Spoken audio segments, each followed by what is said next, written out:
Well, a 47-year-old Duncan man is in stable condition in hospital tonight after being stabbed several times yesterday afternoon. The victim was so severely injured, he had to be airlifted to hospital in Victoria. 3 women are now in custody. Police say they are treating the stabbing as an attempted murder case.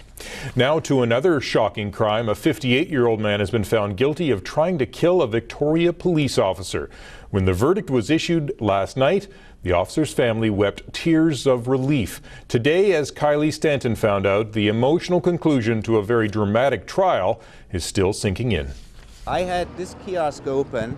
On a quiet Monday morning more than a year ago, Rob Conter found himself working along this stretch of Douglas Street. I was just tearing out the old poster, putting the new one in. When something caught his attention. I looked up the street and I saw 2 people fighting. Running towards the scene, he found a 25-year-old Victoria police officer under attack and intervened. I was just right place at the right time.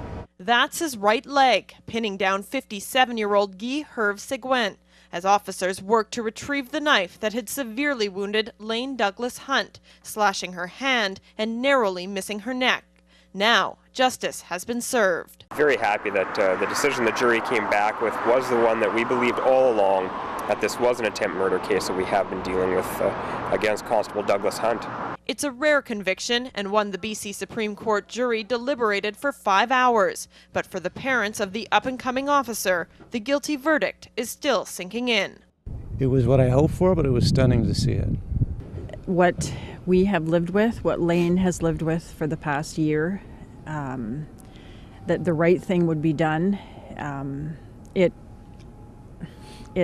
was just tremendous.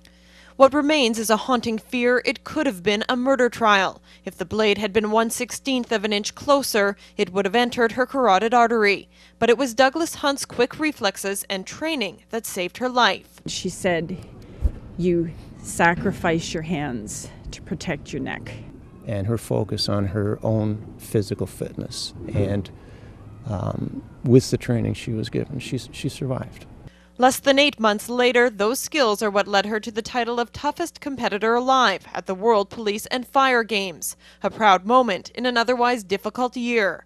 Now, with the trial behind them, the family plans to continue focusing on the positive. My wife and I really want to change the focus, at least for now, to all those people that put out way more than just the professionalism that was necessary to come to this point of a conviction. Now, for some much-needed closure, all those involved await Seguin's sentencing.